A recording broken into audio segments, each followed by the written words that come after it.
মানুষ যখন কারো প্রেমে পড়ে তখন তার ভালোবাসার মানুষটিকে ঘিরে এক ধরনের প্রবল মুগ্ধতা তৈরি হয়।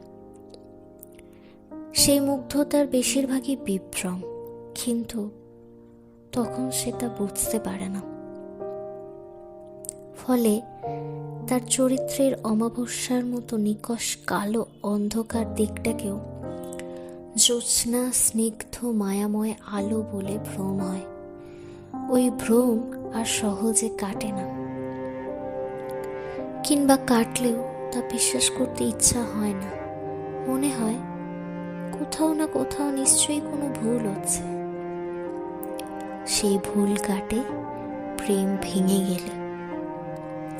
অবশ্য তখন আবার জ্যোৎস্না স্নিগ্ধ আলোতেও অশুভ অমাবস্যার অসীম অন্ধকার খুঁজে পাওয়া যায়।